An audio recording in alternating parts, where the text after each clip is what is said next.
मित्रांनो नमस्कार. बघा, जिल्हा अंतर्गत बदलीच्या संदर्भाने आपल्याला खूप मोठी अपडेट आहे. कालच या ठिकाणी आपल्या लॉगिनला त्या ठिकाणी बदलीचे आदेश त्या ठिकाणी प्राप्त झालेले आहेत. अगोदर SEO लॉगिनला आलेले होते. नंतर ज्यावेळेस आपल्याला लॉगिन उपलब्ध झाला तर ते आपल्या लॉगिनला पण त्या ठिकाणी उपलब्ध झालेले आहे. आणि मग आता जवळपास ही बदली प्रक्रिया पूर्णत्वाच्या शेवटच्या टप्प्यावर आहे. जर बदली प्रक्रिया पूर्ण झालेली आहे का नाही, आणखी थोडा शेवटचा काही बाबी बाकी आहेत, त्याच्यानंतरच ही पूर्ण झाली असं आपण म्हणू शकू. तर त्यातल्या आपण एकदम शेवटच्या फेजवर आहोत आणि या संदर्भातले जवळपास टप्पा क्रमांक 1 ते टप्पा क्रमांक 6 पर्यंतचे जवळपास आदेश आलेले आहेत. 6 मधल्या ज्या लोकांना भरलेल्या शाळापैकी शाळा मिळालेल्या नाहीत अशा लोकांच्या आणखी काही लोकांना शाळा मिळालेल्या नाहीत. तो आणि टप्पा 7 एवढंच या ठिकाणी बाकी आहे. परंतु आता ही बदली प्रक्रिया पूर्ण झाल्यानंतर नक्की कार्यमुक्ती आदेश आणि त्यानंतर जी पुढं नक्की काय आहे, तर याच्या संदर्भात आजच्या व्हिडिओमध्ये थोडक्यात आपण त्या ठिकाणी माहिती घेणार आहोत. तर मित्रांनो बघा, आता बदलीचा आदेश आले, परंतु आता नक्की आता पुढं काय आहे, तर या संदर्भाने थोडक्यात एक थोडी आपण माहिती घेऊयात. बघा, आता संवर्ग 1 पासून विस्थापित राऊंडपर्यंतचे राऊंड लागलेले त्या ठिकाणी त्यांचे आदेश देखील आता आपल्या लॉगिनला उपलब्ध झालेले आहेत. त्याचबरोबर आता जे टप्पा क्रमांक 6 मध्ये देखील काही लोकांना बदली मिळालेली नाही, तर यांना देखील लवकरच त्या ठिकाणी शाळा मिळू शकतात आणि यांचा देखील त्या ठिकाणी यांची सुद्धा यादी लवकरच त्या ठिकाणी मिळू शकते. त्याचबरोबर जे काही टप्पा क्रमांक 7 आहे आणि आता सगळ्यात महत्त्वाचा जो आहे तो टप्पा क्रमांक 7, तर टप्पा क्रमांक 7च्या सुद्धा त्या ठिकाणी याद्या लवकरच त्या ठिकाणी आपल्याला मिळणार आहेत. ती देखील प्रक्रिया लवकरच सुरू होणार आहे.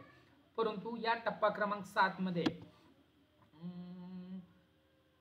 जे 53+ लोक आहेत, जवळपास 30 जूनपर्यंत ज्यांचं वय 53+ होत आहे किंवा संवर्ग 1 मधले काही लोक जे आहेत, तर अशा लोकांसंदर्भात एक त्यांना चान्स दिला जाऊ शकतो की ज्यांनी काही नकार वगैरे दिलेला नाही, परंतु ते बदली पात्र नव्हते, परंतु 7व्या टप्प्यासाठी जे पात्र आहे, तर अशा लोकांना एक संधी त्या ठिकाणी मिळू शकते की नकार देण्याची संवर्ग 7 मध्ये आपल्या टप्पा 7 मध्ये अवघड क्षेत्रात जाण्यासाठीच्या टप्प्यातून.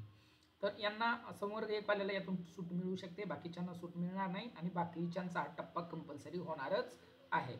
तर आता जे हे आदेश आलेले आहेत, नक्की हे आदेश आदेशाने या आपण कधीपर्यंत कार्यमुक्ती आपल्याला घेता येऊ शकते याच्या संदर्भात आपण थोडक्यात चर्चा करू. मित्रांनो, जर आपण आदेश पाहिले जे आपल्या लॉगिनला उपलब्ध आहेत, तर एक गोष्ट लक्षात येईल, याच्यामध्ये आपल्याला कार्यमुक्तीचा दिनांक उपलब्ध नाही, कधी नक्की कार्यमुक्ती होणार आहे याच्या संदर्भात काहीही म्हटलेलं नाही. आणि दुसरी गोष्ट सांगितलेली आहे की शिक्षणाधिकारी काय आपलं CEO कार्यालयातून या संदर्भात तुम्हाला आदेश दिले जातील. तर या दोन गोष्टींचा जर विचार केला तर सगळ्यात प्रथम जोही आपला अंतिम बदलीचा आदेश असेल रुजू होण्यासाठी, तर या आदेशाला त्या ठिकाणी आपल्याला दिनांकासह नमूद करणं शासनाला गरजेचं आहे आणि ते करावंच लागेल की कोणत्या दिवशी तुम्ही कार्यमुक्त होणार आहात. मग हे कार्यमुक्तीचे आदेश नाही, फक्त बदलीचे आदेश आहेत, ते लक्षात घ्या. आणि कार्यमुक्तीचे आदेश त्या ठिकाणी आपल्याला म्हणजे बदली आदेशाला बदली झाली म्हणून फक्त, परंतु कार्यमुक्ती संदर्भात त्यांना आदेश द्यावा लागणार आहे की कार्यमुक्त या दिवशी होऊ लागतो, तुम्हाला केलं जाईल. आणि याच्या संदर्भात स्पष्ट सूचना शासनाकडून अद्यापपर्यंत आलेली नाही. परंतु जे काही माझं नॉलेज आहे याच्यानुसार जी काही माझी धारणा आहे, तर या धारणेनुसार येत्या 2 ते 3 दिवसामध्ये सोमवार मंगळवारपर्यंत याच्या संदर्भात नक्की सूचना येईल. परंतु त्यातही जोपर्यंत टप्पा क्रमांक 7ची बदली प्रक्रिया होत नाही आणि त्यांचेही आदेश येत नाहीत, तोपर्यंत घाईघाईने शासन यांना कार्यमुक्त करेल असं मला तरी वाटत नाही. किंबहुना ते करूही नाही, कारण की बदली प्रक्रिया ही 1 ते 7 टप्प्या पूर्ण झाल्यानंतरच कार्यमुक्तीचे आदेश काढणं हा या प्रक्रियेतला भाग आहे आणि त्यानुसारच ही बदली प्रक्रिया पूर्णत्वास जाईल असं त्या ठिकाणी माझी तरी धारणा आहे. आणि बघूयात या संदर्भात नक्की शासनाची सूचना सोमवारी किंवा मंगळवारी त्या ठिकाणी पब्लिश होईलच. आणि जे काही आपले कार्यमुक्तीचे आदेश आहेत हे तुम्हाला डबल पोर्टलवर देखील ते देऊ शकतात, ईमेल आणि पोर्टलवर, कारण की CEO कार्यालयातून CEO लॉगिनमधून सुद्धा यांना त्याच्यामध्ये कार्यमुक्तीचा दिनांक वगैरे ॲड करून जशी आपली डाउनलोड आत्ता ऑर्डर होऊ शकते तशाच पद्धतीने ते दिलं जाऊ शकते किंवा वेगळ्या प्रकारे सुद्धा स्पेशल आदेश सुद्धा त्या ठिकाणी येऊ शकतात. परंतु पोर्टलवरच हे आदेश येतील ही शक्यता जास्त आहे, पोर्टलवर आणि ईमेलवर. कारण की त्याच्यामध्ये किंवा याच्यासोबतच एखादा पत्रसुद्धा CEO त्या ऑफिसकडून त्या ठिकाणी CEO यांच्याकडून काढलं जाईल. ही पूर्ण यादी सगळ्या शिक्षकांनी दिली जाईल आणि या शिक्षकाने जे तुम्हाला आदेश तुमच्या लॉग इनला उपलब्ध आहेत त्या आदेशानुसार या तारखेपर्यंत तुम्हाला या तारखेपासून तुम्हाला थोडक्यात 30 ऑगस्टला तुम्हाला कार्यमुक्त करण्यात येत आहे आणि त्याच्यानंतरच्या कार्यालयीन वेळेत तुम्ही जाऊन त्या ठिकाणी त्या शाळेवर रुजू होऊ शकता. असं या ठिकाणी त्या ठिकाणी एखादं पत्र काढून सुद्धा हे आदेश दिले जाऊ शकतात. तर ह्या अनुषंगाने ही प्रक्रिया लवकरच त्या ठिकाणी आपल्याला पूर्णत्वास गेलेली दिसेल. ओके, बाकीचे टप्पे देखील व्यवस्थित नियमानुसार होतील. त्याचबरोबर या सगळ्यांना त्याचबरोबर महत्त्वाचा जो मुद्दा आहे तो म्हणजे बघा, थोडं याच्या संदर्भात सुद्धा कायदेशीर नॉलेज देतो. ज्यांची प्रशासकीय बदली झाली त्यांना कार्यमुक्त केल्यानंतर 7 कार्यालयीन दिवस हे रुजू होण्यासाठी असतात. म्हणजे प्रशासकीय बदली ज्यांची झाली टप्पा 4 आणि 5 आणि 6 मध्ये, तर किंवा 7 मध्ये देखील प्रशासकीय बदलीचा तो एक प्रकार ठरेल. तर यांना 7 दिवसापर्यंत त्या ठिकाणी रुजू होण्यासाठी अवधी मिळू शकतो.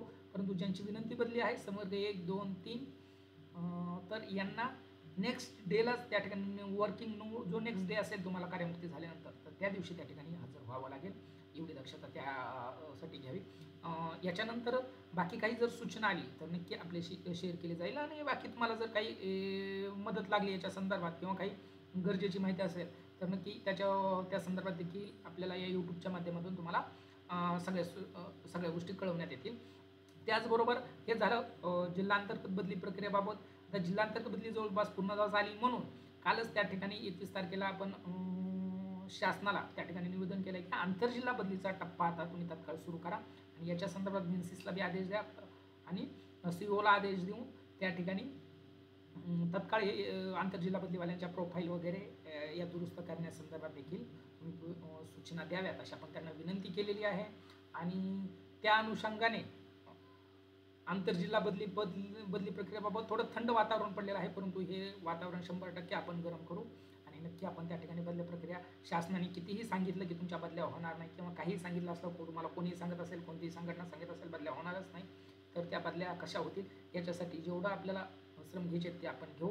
पण आंतरजिल्हा बदली टप्पा हा आपण करणारच हे तुम्हाला या ठिकाणी ठामपणे सांगतो. तर याच अनुषंगाने जिल्हा अंतर्गत बदली असो, आंतरजिल्हा बदली प्रक्रिया असो, तर या संदर्भात ज्यावेळी काही आपल्या सूचना असतील, संघटनेकडे काही मागण्या असतील किंवा विनंती असेल तर त्या आपण करू शकता. त्याचबरोबर आपल्या काही अडीअडचणी समस्या असतील तर त्या नक्की तुम्ही कमेंटमध्ये मांडू शकताय, जेणेकरून तुमच्या प्रत्येक सूचना, प्रत्येक समस्या याची दखल संघटनेमार्फत घेतली जाईल आणि त्या अनुषंगाने योग्य त्या उपाययोजना म्हणा किंवा तुम्हाला मदत त्या ठिकाणी संघटनेकडून करण्याचा आमचा पुरेपूर प्रयत्न असेल, एवढं या ठिकाणी सांगतो. त्याचबरोबर पुढील अपडेट देखील आपल्याला व्हिडिओ या यूट्यूब चॅनलच्या माध्यमातून वेळोवेळी मिळत जातील.